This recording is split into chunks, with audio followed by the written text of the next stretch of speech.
So we're very likely dead, but again, there's like that small possibility he could brick off, so we'll let him do his thing. I guess we can figure out what we're sideboarding.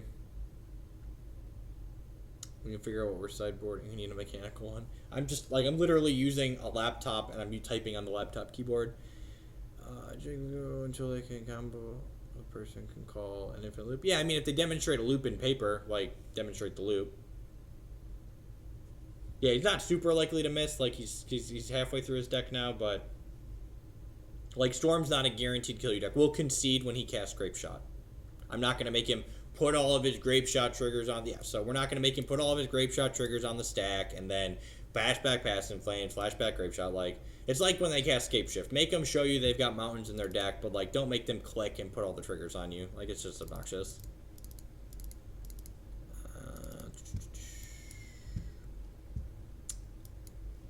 Things we don't want. P and Care slow. Lark is slow.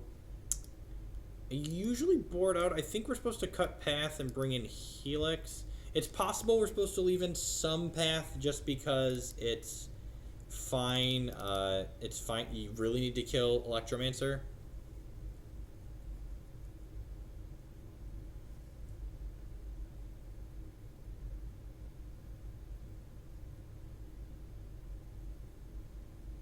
Unfortunately, Escape Shift is not very good.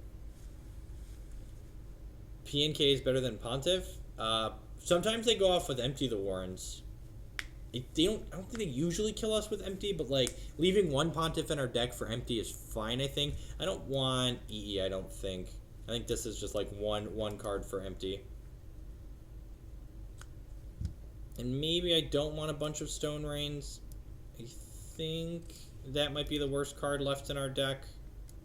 Is one of these Fulminators. There aren't really Wrath decks in the format. If you expect to play against a lot of Wrath decks at your local game store, then by all means play Dauntless Escort. But in general, I don't think you should worry about Wrath decks. So Skyte's not amazing, but what Skyte does is it keeps Eidolon on the table. So I think I want Skyte. Skyte can also protect our idiots from birds and from bolts and stuff. So I think I want, like, if we curve Skyte into Eidolon, he basically can't win the game. See, I think I'm going to trim this and ship. Yeah. The only thing is I could see, like, 2 Path being reasonable just because, like, you need to kill Electromancer.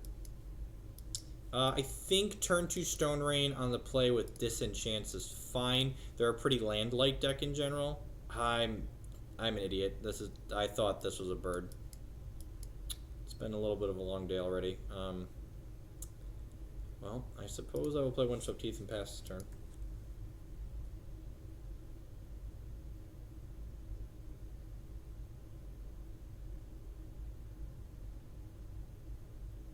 Yes, Aethersworn Cannon dies the Lightning Bolt.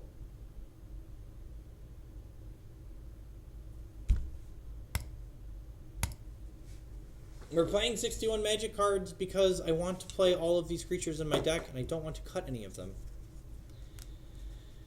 I'm going to fetch basic Forest here because they often bring in Blood Moon against us.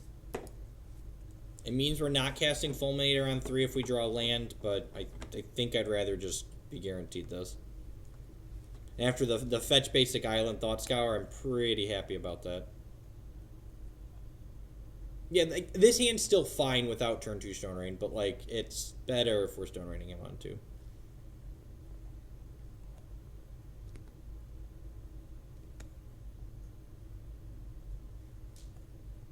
Okay, so basically when you're playing a toolbox deck like Chord, the question you want to ask yourself if you're thinking of going to a 61st card is, what do you think is going to happen more often? Is drawing this card going to lose you more games than being able to Chord for it on demand is going to win you? That's the question you have to ask yourself. And I think having an Eidolon in our main deck, it's fine against enough things. It's not good against a lot of things, but it's fine against enough things that it's going to win us more games. It's going to lose us by being awkward drawing. Okay, he's got Ascension. Land. Ding. Sweet. So we're going to get Stomping Ground here.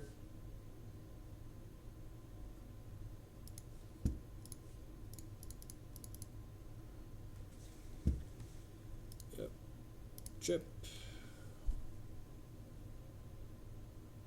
Yeah, they accidentally changed the template for cards with one ability and then decided they were going to leave it that way. Are we dead? That's an Electromancer. We could be dead. Yep, probably dead. I think Zealous Conscripts is just yet another card that costs 4+ mana, and you only have so much room for things that cost 4+ mana in your deck, so I don't think it's worthwhile. Super dead. Ugh. His hand was very good. That's fine. Sometimes you die to Storm.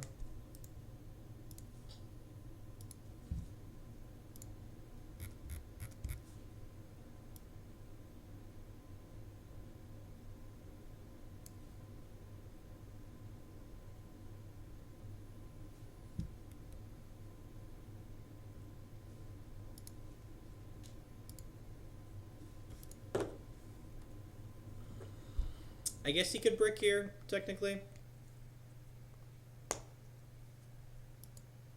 Look, Storm's a scary matchup when you got Birds of Paradise in your deck. Jory N in the old Twin Shell. I don't know, there's less Lightning Bolts in the format now, right? Well, untapped land. Yeah! Got him! Ha! Alright. Alright. We didn't die. We get to untap and chord for our thing. Who's excited? I'm excited.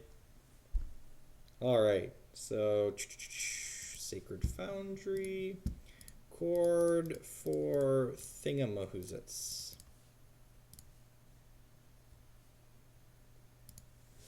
Not messing around at all. We're just chording for it now. Just chording for it now. Get it out there. That's so rude. Why is he still playing Rending Volley? Ugh. All right, now we have to be dead, right? We're just like have to be super dead. He's only got 2 cards left, so you're saying there's a chance?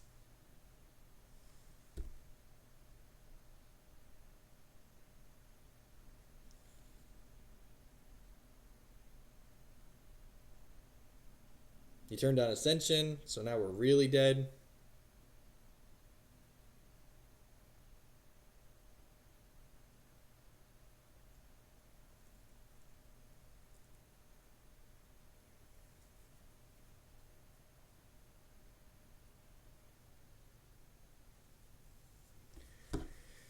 At least we get to kill Pyromancer's Ascension next turn. If we get a next turn. He's only got 2 cards in his hand. If he can't draw any more cards. There aren't any Desperate Ravings in here, I don't think. I chorded for the Eidolon when I did because I wasn't expecting him to be able to interact with it outside of, like, Echoing Truth. So I didn't think there was any penalty to doing what I did. I suppose we could have chorded in response to him casting his first spell for the turn, and maybe that's better, but, like, it's pretty suspicious when we don't attack. And I guess he knows we have the chord. All right, I mean, we got to untap again. Like, every day is Christmas, right? Like, every draw step is Christmas. That's what we can say.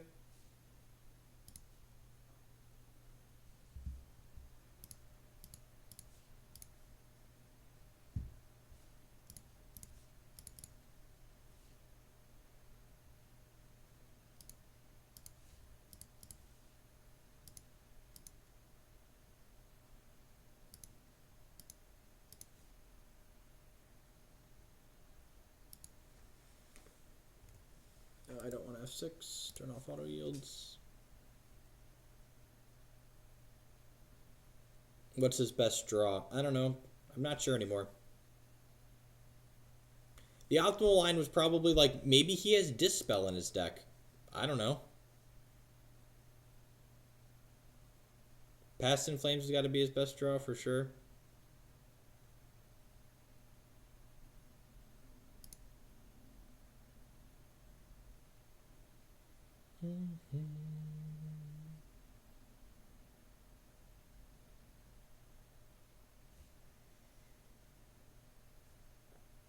Bolting my Scavenging Ooze. That's unfortunate. I don't think I want to gain a life. I think I want to... probably just want to like exile a Manamorphose. Is probably his best card in here. He's got 3 of them. Just like I want to stop his things that are going to enable him to have critical mass. Yeah, so let's exile one of those.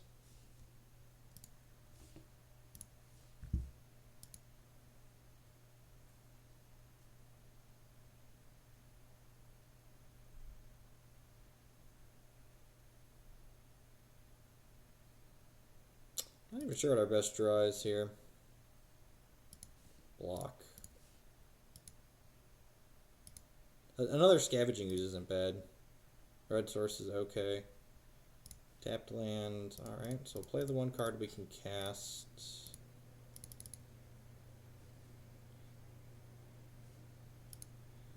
I think...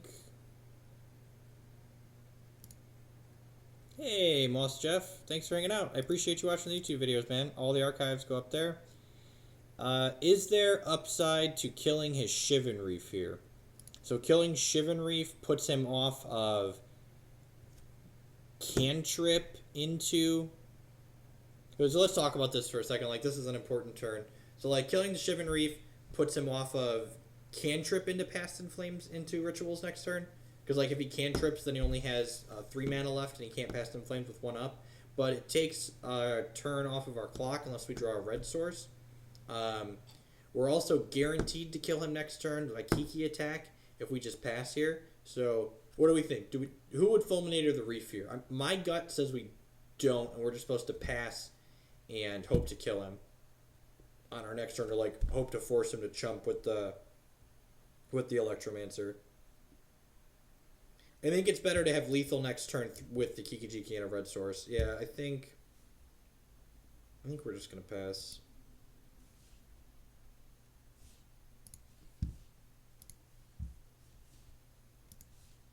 Get that, over 100 new followers today. Welcome to the stream, folks.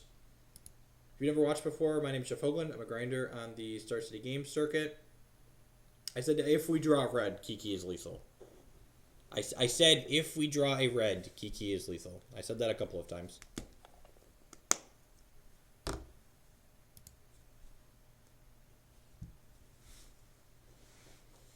If we just draw Helix, he dies. All right, there's his cantrip. Oh, don't do it to me. Oh.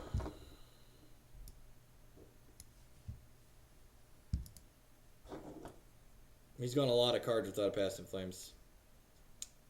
A lot of cards. This is it. Oh, it's not going to be pretty. Oh, he just has Ritual into Past in Flames? That's fine. We're dead anyways.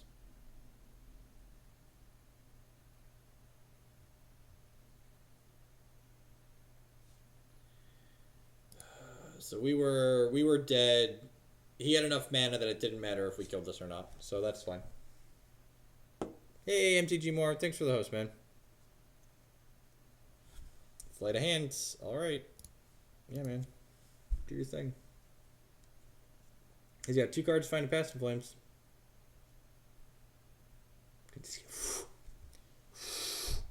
Alright.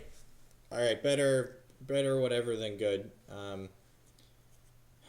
Do we want Path to Exile? Like, giving him lands, he topped the Sleight of Hand with the Scry.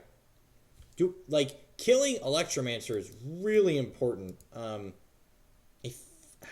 feel like I want 2 to 3 paths in the deck. Courser's kind of slow. I could see this coming out. Fulminator wasn't impressive. Like, I could see cutting some of this last column here. Spellskite actually can't protect from Rending Volley.